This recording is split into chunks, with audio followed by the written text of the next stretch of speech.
नमस्कार दोस्तों, मैं प्रशांत कौशिक संवाद इंटरनेट पर आप सभी का हार्दिक स्वागत करता हूँ, हार्दिक अभिनंदन करता हूँ। हमारे साथ कोलकाता से बहुत ही वरिष्ठ राजनीतिक विशेषज्ञ प्रफुल्ल कोलखान जुड़े हुए हैं। उनका भी बहुत बहुत स्वागत है, बहुत बहुत अभिनंदन है। प्रफुल्ल सर, क्या लगता है आपको इस वक्त काकरोच काकरोच ऐसी चर्चा बटोर रहा है जिसने सभी को कहीं ना कहीं अचंभे में डाल दिया।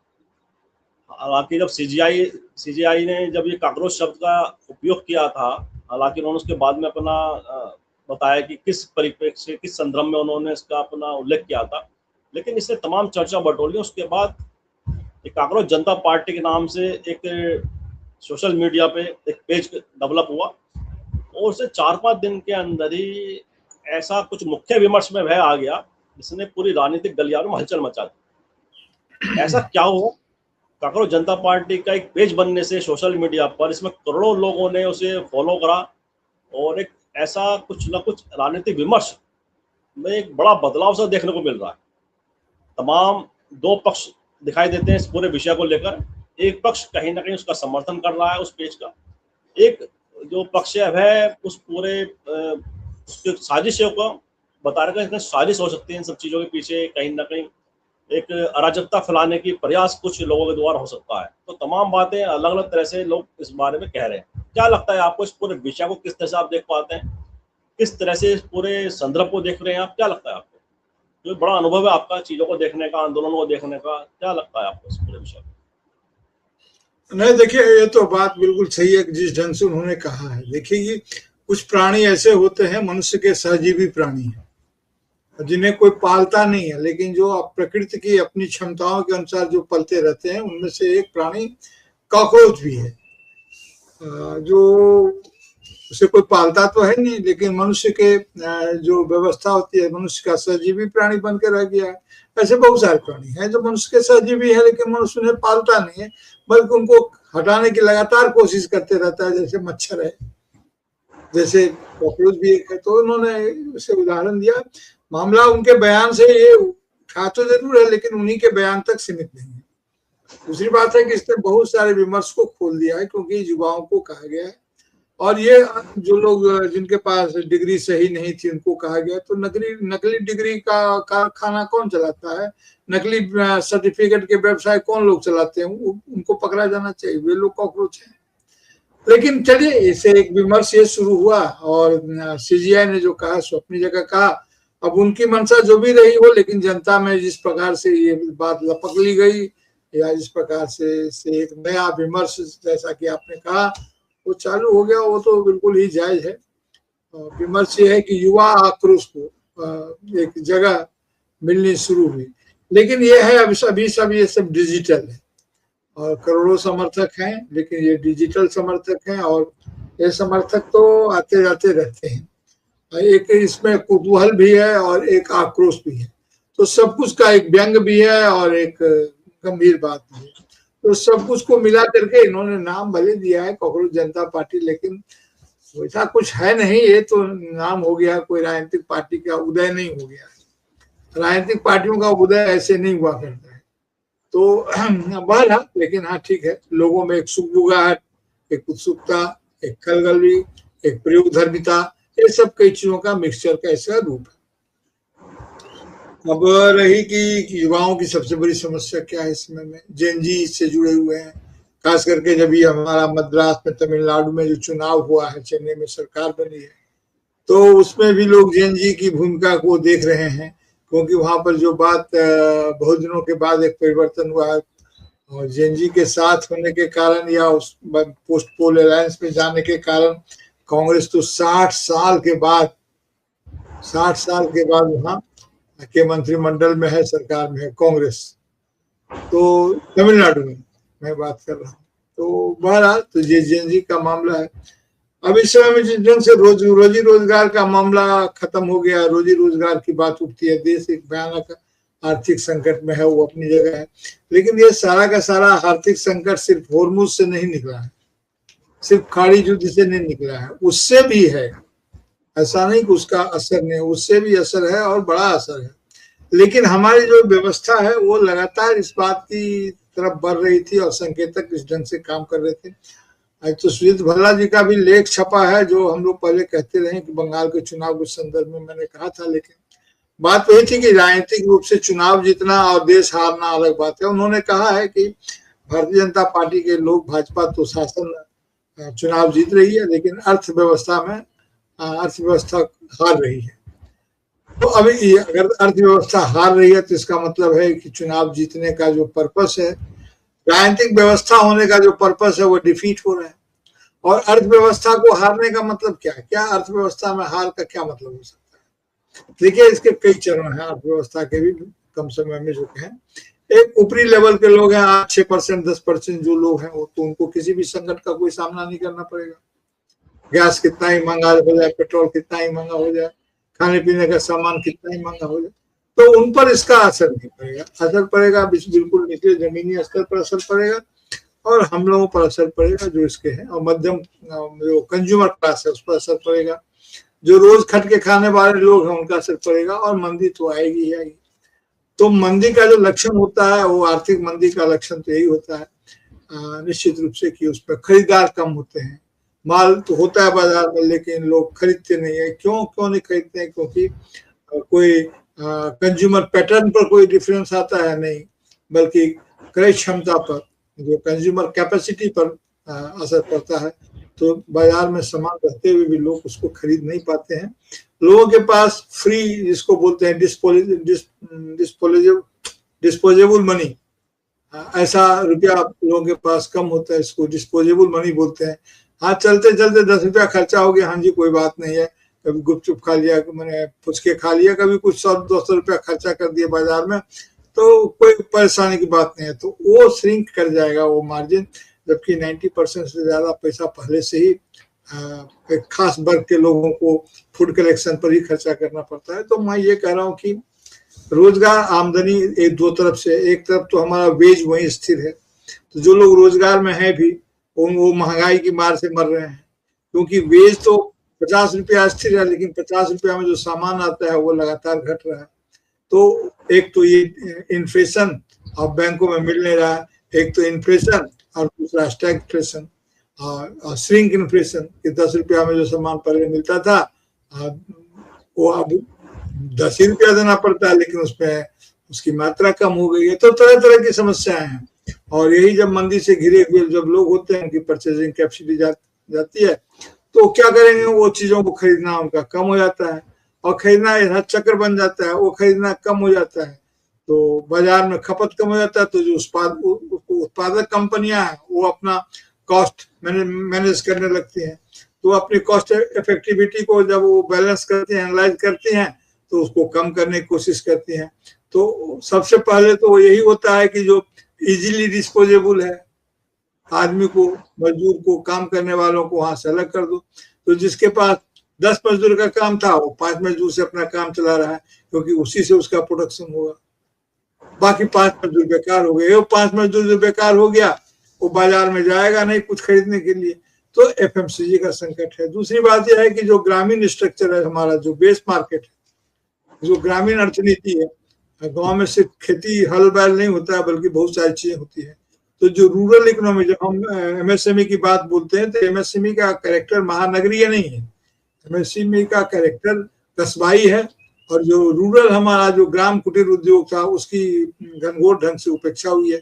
तो इकोनॉमिक्स के हमारे यहाँ डिफरेंट लेयर्स हैं, उन लेयर्स पर सिर्फ हमने कोशिश तो की थी एमएसएमई का और दूसरी तरह की चीजों का कि हम उसको बना करके रखें, लेकिन उस लेयर को ठीक ढंग से उसकी नर्सिंग नहीं हुई।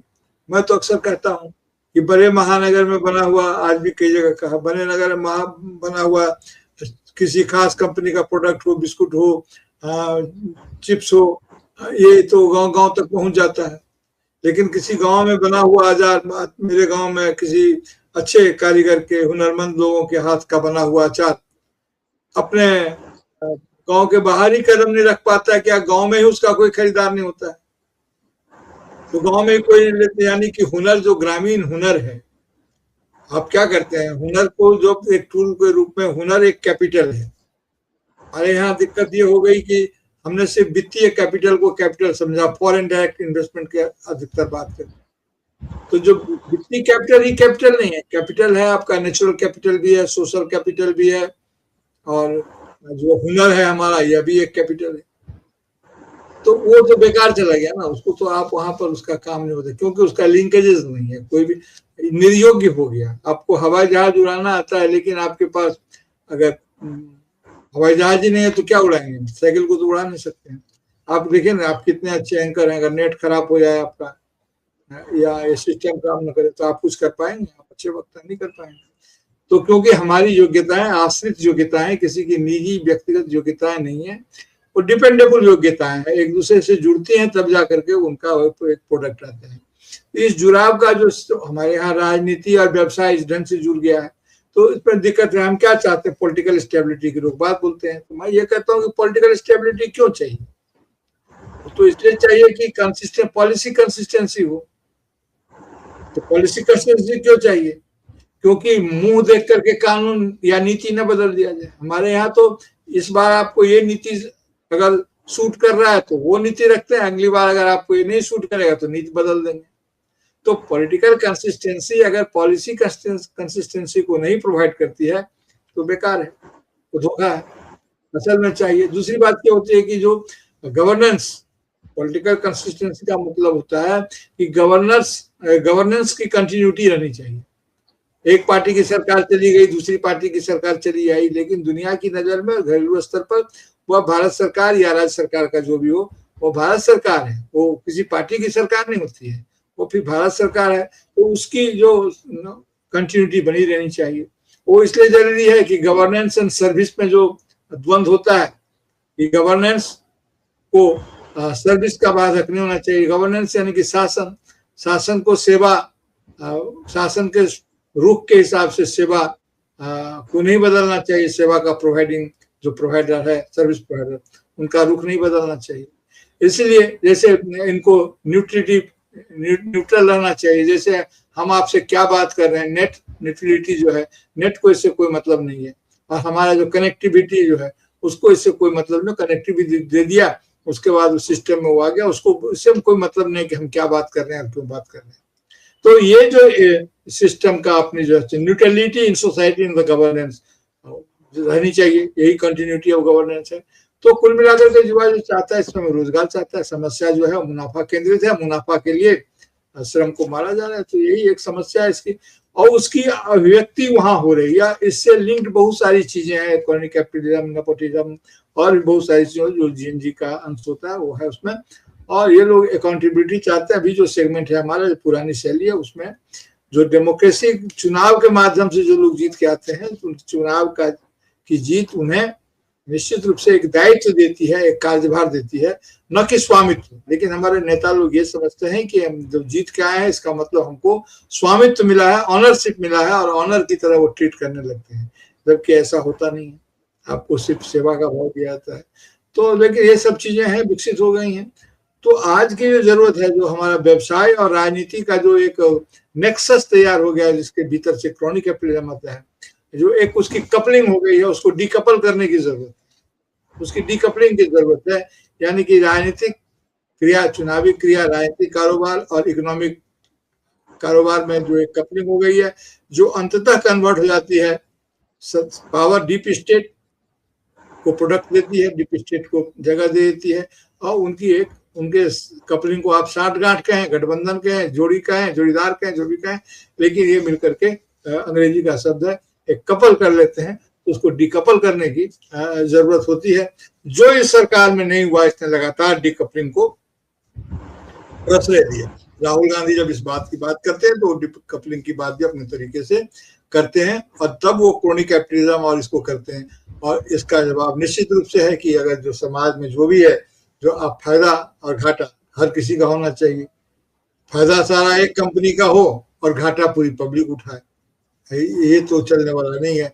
ये उस समय में लोग कहा करते थे, खास करके वामपंथी लोग, कि नई नीति का मतलब यह है कि nationalisation of assets and nationalisation of privatisation of assets and nationalisation of liabilities.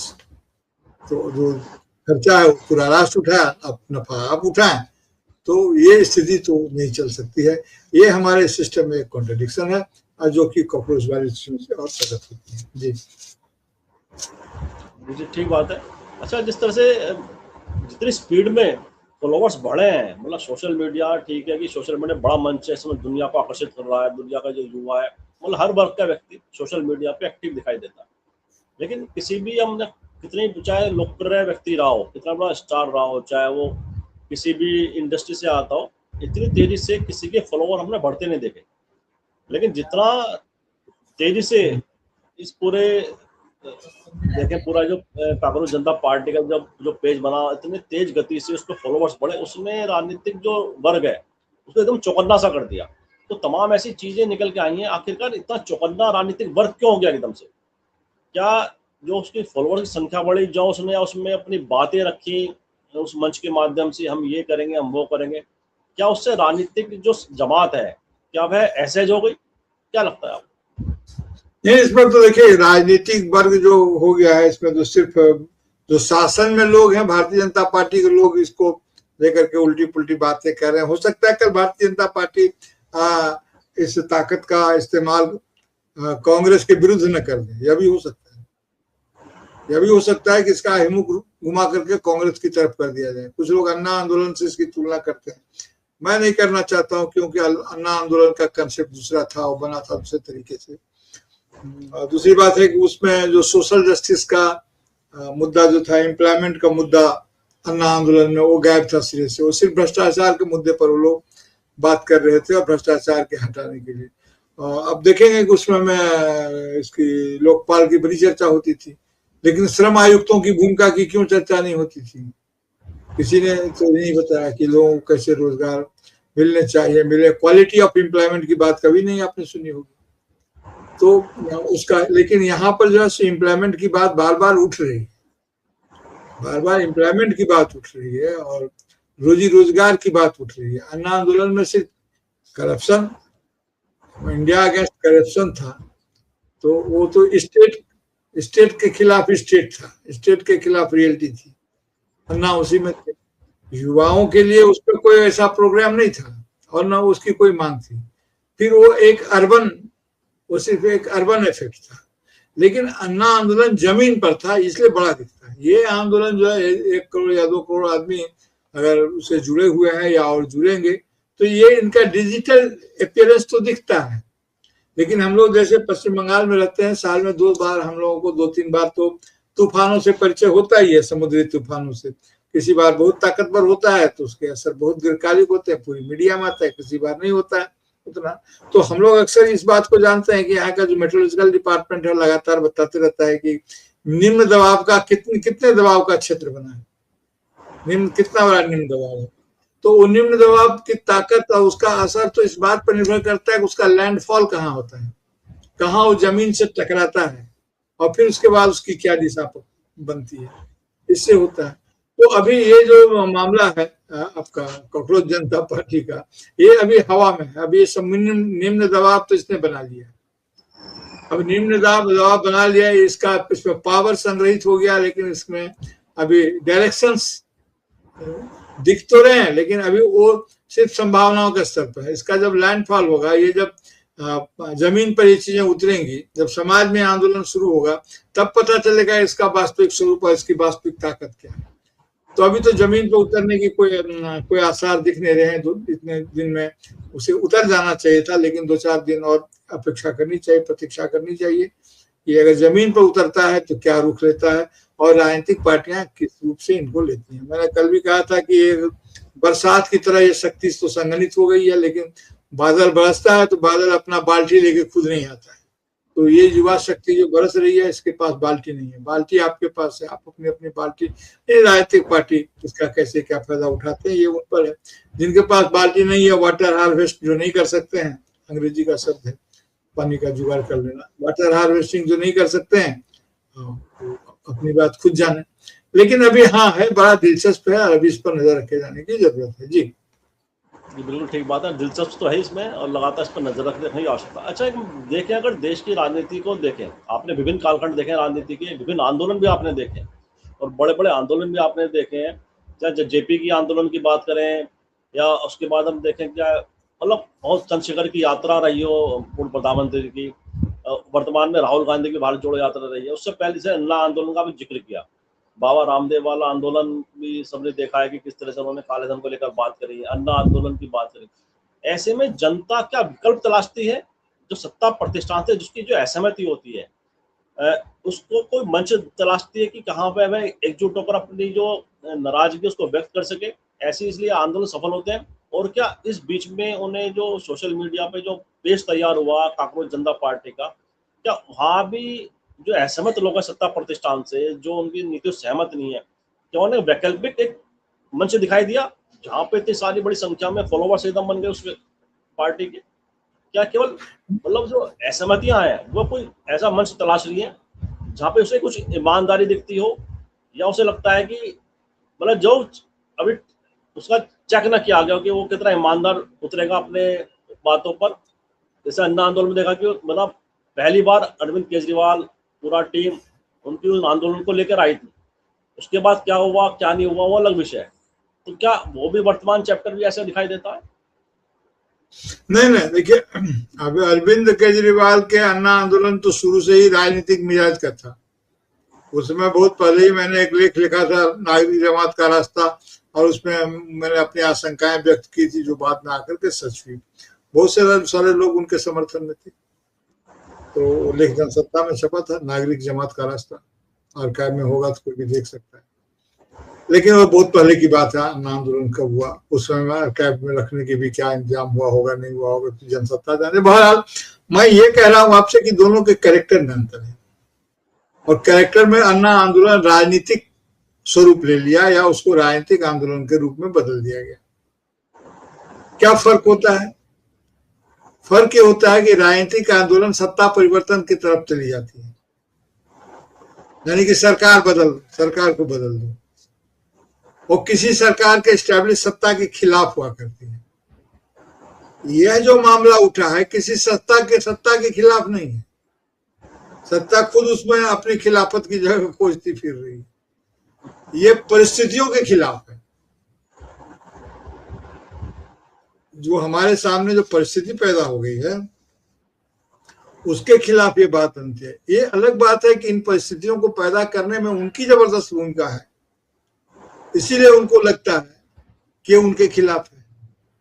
जैसे किसी नामी आदमी का कोई छोटा लठैत जो है उसको कोई पीट दे तो इससे उस नामी आदमी के सेहत पर कोई असर नहीं पड़ता है, लेकिन उसके लठैत का पीटा जाना उसके वर्चस्व उसकी क्षमता को चुनौती लगता है, तो वो अपने लठैत को बचाने जाता है, या जो उसको पीटा होता है उसके खिलाफ जो कुछ भी करता है वो इसलिए नहीं करता है कि लठैत उसके उस आदमी से उसको बहुत प्यार है जिसको किसी ने पीट दिया, बल्कि इसलिए करता है ताकि उसका अपना वर्चस्व, उसका अपना कलाम बाकी रहे, क्या उसको बोलते हैं, धाक बनी रहे, उसका अपना वर्चस्व कायम रहे।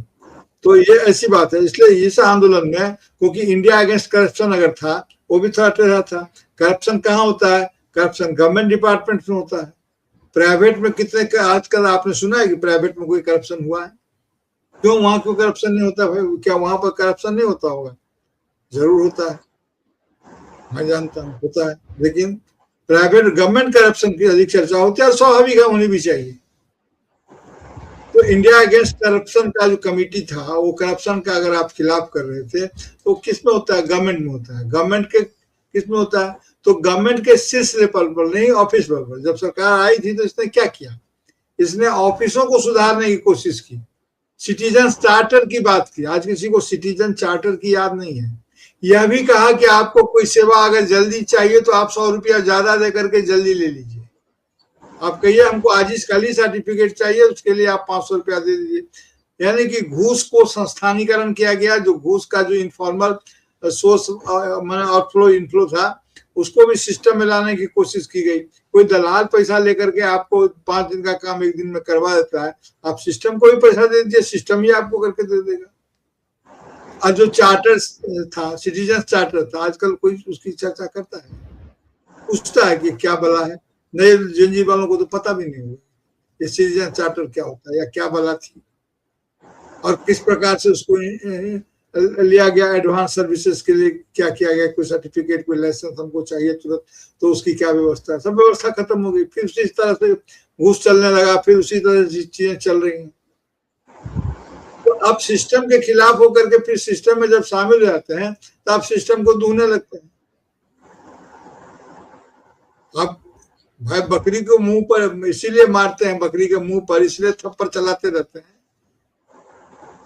कि बकरी घास बहुत खाती है और थन जो है उसका दूध दूसरा कोई दूह रहा होता है। लेकिन जैसे ही आपका पोजीशन दूध के पास जाता है तब आप बकरी को पीटते नहीं, तब आप उसको बोलते हैं तुम घास खिलाओ जी, हम दूहेंगे। तो सवाल यह कि जो सिस्टम में दूहने की स्थिति में सिस्टम को जो लोग दूहना शुरू करते हैं तो वो जब दूहने के पोजीशन में बचते हैं तो सिस्टम को जस का तस रखना चाहते हैं। और जो सिस्टम से बाहर होते हैं वो कानून की बात, संविधान की, हमारे तरह की बातें उठती है। लेकिन जनता को क्या चाहिए? राजनीतिक दलों को सत्ता चाहिए, सामर्थ्य चाहिए, सरकार चाहिए। जनता को लोकतंत्र चाहिए, रोजी चाहिए, रोजगार चाहिए, नागरिक अधिकार चाहिए, जीने का स्थिति चाहिए, थोड़ा सा सभ्य और बेहतर जीवन हो, थोड़ा सा सिर उठा के चल सके, थोड़ा सा मुस्कुरा सके, बीमार पड़े तो दवा मिल जाए, डॉक्टर मिल जाए, कोई हमको ठगे नहीं, कोई हमको धोखा नहीं दिया, अन्याय हम पर न ढाए। यही तो जनता चाहती है। जनता चाहती क्या है?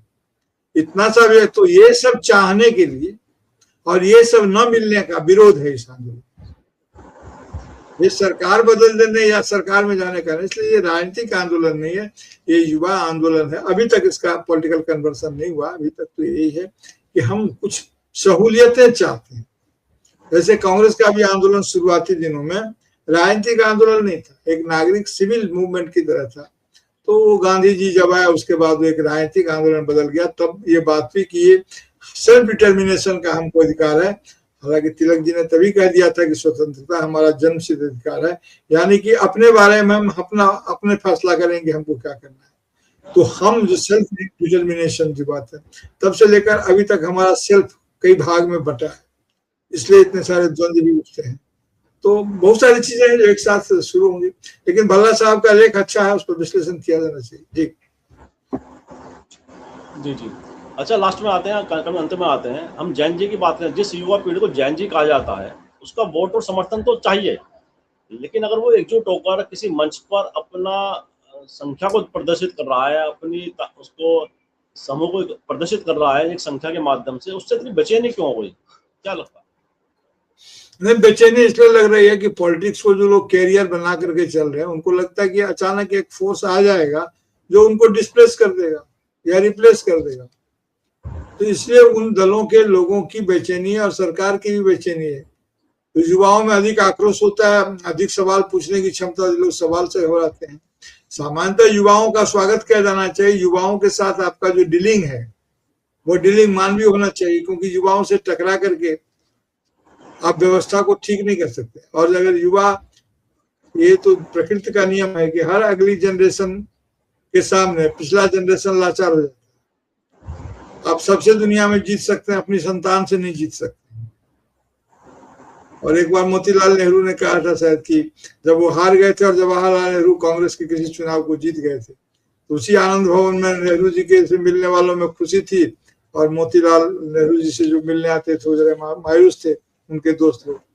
तो उन्होंने उनसे पूछा था, तो उन्होंने कहा कि नहीं नहीं, मैं क्यों मायूस होऊंगा। दुनिया में एकमात्र संतान ही होता है जिससे हारने के बाद आदमी खुश होता है। सारा काम आप किस लिए करते हैं? संतान की सुरक्षा के लिए। तो संतान को हारने से होता है, उसमें भी ये बात है। तो कहने का मतलब मेरा ये है कि जो अगली पीढ़ी हमेशा आपसे अधिक समझदार, आपसे अधिक ताकतवर होती है इन एग्रीगेट फॉर्म। मैं सामग्रिक रूप से कह रहा हूँ, व्यक्ति से नहीं कह रहा हूँ। आप बहुत समझदार हो सकते हैं आपका बच्चा आपके जितना समझदार ना हो, ये व्यक्तिगत बात अलग है। लेकिन मैं इन टोटल जो एवरेजिंग एग्रीगेटिंग प्रोसेस में मैं कह रहा हूँ कि अगली जनरेशन हमेशा सावधान, इसको स्वीकार किया जाना चाहिए, उसकी भावनाओं को समझना चाहिए। जब सच बोलने का कोई साहस नहीं करता है तब बच्चा ही करता है, तब बच्चा ही कहता है कि राजा तुम नंगा हो। मालूम ना, राजा को एक जादूगर आया था ऐसा वस्त्र वितरित करने के लिए, इसको कोई देख नहीं सकता। उसको पहना दिया, बोला कि अरे, तो बोले कि अरे दिखता नहीं है। बोला हुजूर दिखता नहीं है तो इसलिए तो इसका इतना दाम है, ये वस्त्र किसी को दिखता नहीं है। सभी सरकार जो उनके दरबारी लोग थे, उन्होंने बोला वाह वाह क्या बात है राजा, तो पूरा तैयार है, चल। तो गए बाजार घूमने, तो सब जय जय कर रहा था। तो एक बच्चे ने कह दिया, नाटक है बहुत पुराना, तो एक बच्चे ने कह दिया असल में राजा तुम नंगे हो। तब राजा को ख्याल आया कि वो वस्त्र जो किसी को दिखता नहीं है वह आदमी को नंगा कर देता। तो कभी कभी ऐसे जादू के चक्कर में फंस जाते हैं। तो ये युवा लोग यही कह रहे हैं कि असल में तुम नंगे हो, तुम चाहे जो करो। तो ये एक भयानक, मैं नाम किसी का नहीं लेता, लेकिन एक भयानक स्थिति है कि देश में इतनी सारी सावधानियां, इतनी सारी बातें कर रहे हैं। आप विदेश में, आपके ठीक है विदेश जाना आपका काम था, आप गए, अच्छा किए नहीं किए, लेकिन वहां से जो ऑप्टिक्स आ रहे हैं वो किसी परेशान देश के प्रतिनिधि का नहीं है। मैं सिर्फ इतना कह रहा हूँ, उससे उसका कोई लगाव नहीं। चलिए ठीक है, फिर बात करते हैं। बिल्कुल ठीक है, बहुत सारी बातें आपने कही हैं और जिस तरह से पूरा विश्लेषण किया निश्चित रूप से मतलब बहुत ही सार्थक है और मुझे विश्वास भी है हमारे दर्शकों को चर्चा पसंद भी आएगी। और मैं आपका भी आभार व्यक्त करता हूँ कि आपने हमारे दर्शकों को समय निकाला। बहुत बहुत धन्यवाद आपका। और मैं आपसे भी आग्रह करता हूँ वीडियो लाइक करें, शेयर करें, कमेंट करें, साथ ही समान इंडिया यूट्यूब चैनल को सब्सक्राइब करें, बेल आइकन अवश्य दबाएं, ऐसे चैनल के अपडेट आपको समय से मिलते रहें। आप सभी का पुनः बहुत बहुत आभार, बहुत बहुत धन्यवाद।